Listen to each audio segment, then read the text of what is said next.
Hey everybody, I'm Hob. And I'm Jamie. And you're watching Dungeons & Dragons. And this is the 9th episode of our 12 weeks of adventures. So, take it away, Jamie. On the 9th week of the adventure, that's too high. That's gonna hurt me later. On the 9th week of the adventure, my DM gave to me 9 clerics praying, 8 rogues a thieving, 7 sorcerers conjuring, 6 fighters tanking, 5 shining paladins, 4 warlocks pacting, 3 rangers tracking, 2 wizards learning, and a druid trying to talk to the trees. So, in case you missed it, we're going to be talking about my favorite class, Clerics. Sarcasm. Did I get enough sarcasm in there? Sarcasm alert. I'm not sarcasm sure. Alert. My favorite class. Anyhow, so what do we got? All right, give me ready? a question.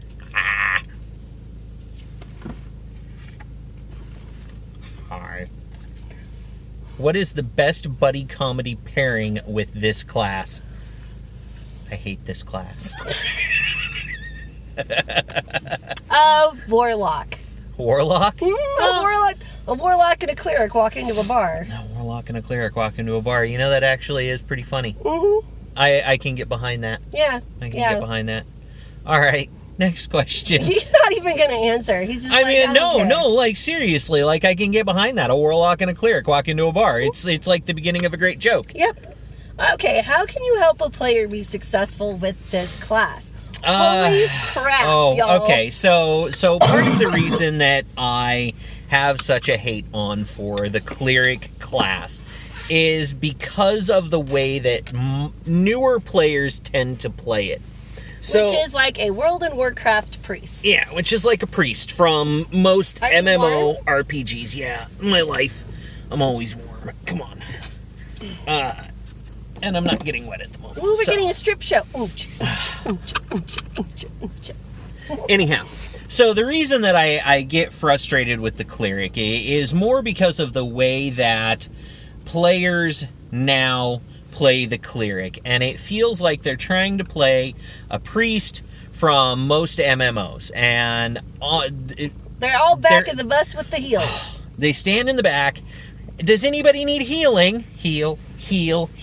I can't do anything. There's nobody to heal. Are you fucking kidding me? Seriously, pull your thumbs out of your butt, get your mace out, and go hit something. Right now. Clerics have good hit points. Yeah, they do. They have excellent armor. Oh, yeah, they have the ability to deal a good deal of damage. I do love me a without standing in the back. So cleric. quit it and get up there and smack some shit. And by the way, in current modern Dungeons and Dragons, you can heal without having to touch somebody. So stop standing in the back. Knock it off. All right, rant over. Carrying on now. He feels quite passionate about that. So frustrating. But yes, helping your player understand that there's more to the cleric than being in the back and healing is, I would make the argument that the cleric is no longer needed to heal. Also true. Every class has heals, and if you have a sorcerer who takes the right trees, they can actually heal better than a cleric, because they get like mad weavy healing spells and like AoE spells, and it's redonk. So I think that making the point that A, your cleric does not necessarily have to be a healer, and B, they're not squishy, and C, that they don't have to be a goody two-shoes. I think they suffer from that a lot, like the paladin. Kind of like the paladins do. Yeah. Well, and I think that a lot of people are turned off of the cleric by the religious overtones of it. So that's another story. Understand that all of those things are secondary to the class helps to make a successful cleric player. All right. And we're going to order coffee. We're going to order coffee. And thanks to the wonderful magic of video camera technology, we're back. And you didn't even miss us. What player persona would get the most out of playing a cleric? Someone who is... I think someone who is very oriented on being helpful. Yeah, but I wouldn't say that a cleric is necessarily a support class. Right. They can definitely be a primary class. They can function as a tank. They can function as support. But it's more around the idea of being helpful in multiple situations, because the cleric class, while I feel it's superfluous, if done right, can very much be a versatile class. I would say someone who gets a kick out of having a class that can have quite a lot of complexity to it, like a warlock, or like a warlock, a wizard, or sorcerer, but can also, in a pinch, just be kind of a sword and board fighter. Yeah. So, yeah, someone who kind of likes to delve into some things, but maybe doesn't necessarily want to do it all the time. Right. Especially, like, yeah. So you're kind of on-off player, that player that's really on some sessions, and then some sessions they're like, I think I'll just bash it with a stick. I think I'll just bash it with a stick. This is a good class for that kind of player. What is your favorite house rule for this class? Okay, so this isn't necessarily a house rule for this class, but it's a house rule because of how much we don't like this class. We do use the rule of healing potions become a bonus action, because in many of our games, clerics are just a no-go.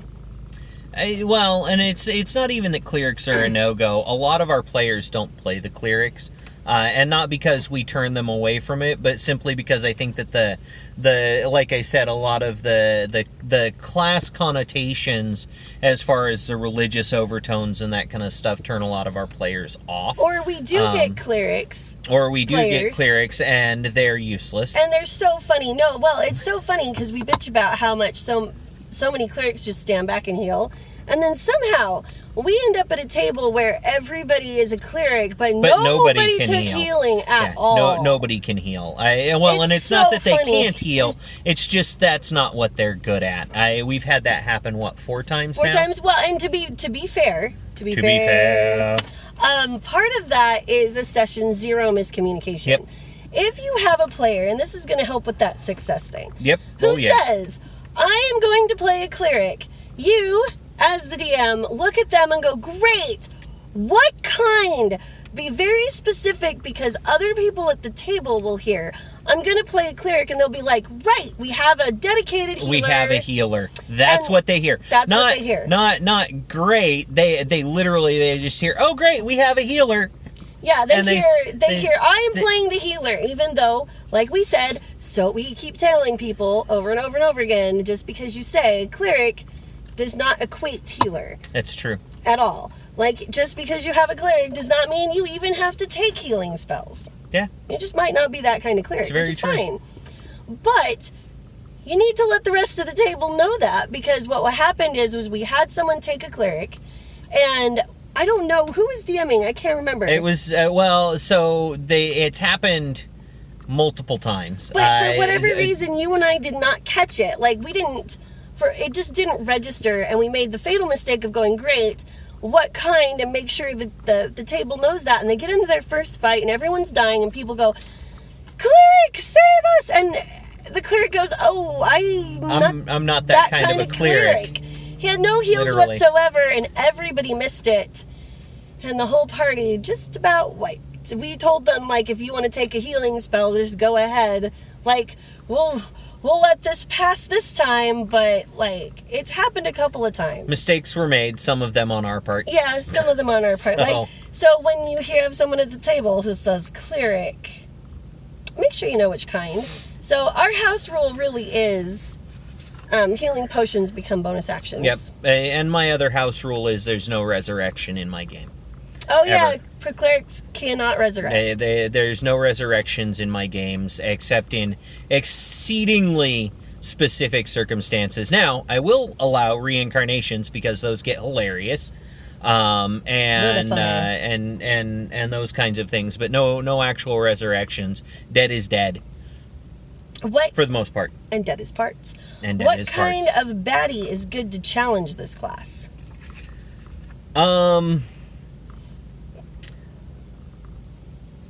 So a lot of people would probably lean towards the necromantic style baddies, but I actually think that anything which challenges them is going to be another cleric or something of equivalent class, something that does radiant damage, archangels, celestials, things like that. I buy that. Because the predominant damage of a cleric's spells is going to be radiant focused and not going to be very effective against those types of creatures. What is the big misconception of this class? I think we talked about it. The two biggest ones are that they have to be healers. Yeah. And that they have to be... and that they have to stand at the back to do heals only. To do heals, and that they have to be attached in... I feel like, especially in Western culture, people hear cleric and they go straight to monotheistic... pious monotheistic religions. And we're going to get our coffee, so... And we're back. And I just saw a super, super, super cute puppy. And we have coffee. And I'm really excited about the super cute puppy. It's like magic. I like magic. So, yes, piety. I've actually had players ask me, they say, I want to be a cleric, but I don't really want to be, I don't want to have a deity. I just want to be more like a nature worshipping druid cleric. Play a druid.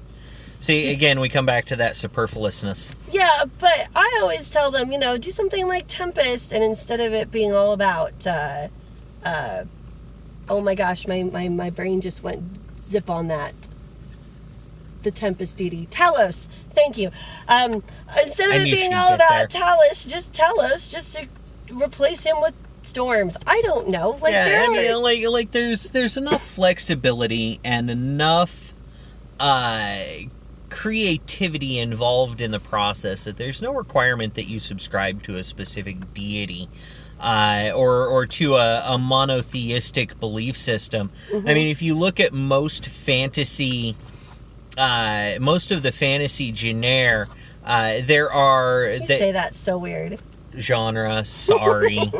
You can say genre, I just think it's so funny that you say it like that. So I think it's spelled genre, not genre, it's spelled genre.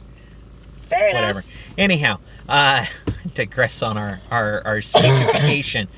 That's right, speechification. Anyhow, so there's no... If you look at most fantasy, there are polytheistic religions, and the people will say a prayer or an edification or something of that kind, or give the sign of a deity that is most appropriate for the task at hand.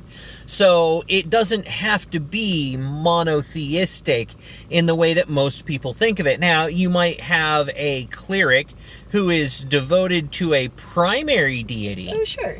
But they may still offer up a prayer or thanks to a luck deity or something like that, or to Mother Nature, for all you know, when that thing favors them. So there's no...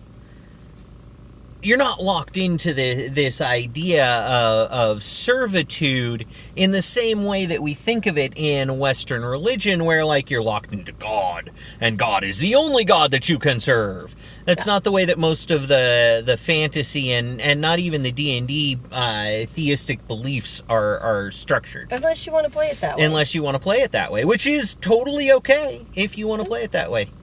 So we covered quite a lot of this, but what challenges can this class bring to the table? Oh. Well, we covered a lot of that in that... we did. They can turn into a back of the pack. Well, they can turn into kind of an anchor. And heavily drag the party down. Yeah, kind of a, why do we even have this person with us? Why do we even have this cleric with us? They can create some inter-party strife if they play the hard and holy, which is not necessarily a bad thing, but it is something that can be challenging to deal with as a dungeon master if you aren't prepared for it. Right. So So if you do have like the rogue and the warlock, and they're going to do something that's quite questionable, and the cleric is like, oh, you guys, no, like I couldn't possibly. Possibly. Like that I've got the vapors. That can totally cause some inner party strife along with that. So. Absolutely. Yeah. Other challenges that they can present, they can create some difficulty depending on what rules you're using around healing and those types of things. So there can be some difficulty around that, like the fact that I don't allow resurrection. If you allow resurrection and you have a high enough level cleric, and somebody dies and it's supposed to be like a momentous death, while resurrection does specify that the target has to be willing, there's a contested role in there, so it could potentially create some strife, which can create for an interesting story, a storyline. You have the reluctant hero who sacrificed themselves and was forced to come back to life to carry on the fight. So there's some stuff around stuff in there that you can have some fun with. So as far as players that tend to be problematic that play clerics, I haven't run into a ton of them. MMO players, MMO players. Really, it's the MMO players that don't understand how to play the cleric. But I mean, like personality-wise. Oh. I mean, every class tends to attract. I don't think I've ever run into anyone that's like a super duper jerk that plays clerics. Yeah, like if they're gonna go to being if they're using the class to be contrary, like just to create strife. And contrary, they tended to go with paladins more than clerics. Yeah, they tend to gravitate more towards the paladins. So that they can be like, we're not doing that. That's against my upright... That's against my righteous oath of bullshittery. I don't see it as much as clerics. I mean, you probably could. I'm sure there are cleric players out there that do that sort of thing, but... I'd have had a problem with that too. Yeah, but I don't see that as often in cleric players. Yeah. I think the biggest challenge...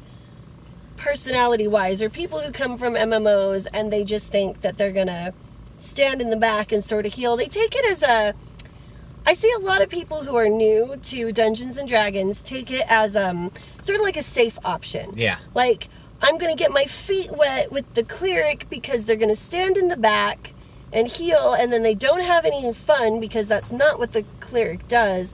It's not the way that Dungeons and Dragons works. Has the cleric work. And so then they're like, well, this wasn't really any fun because I didn't do anything. I just stood in the back and healed. So again, that's just about making sure that your player understands the differences. Yeah, I think so. The cleric and some of these other healers.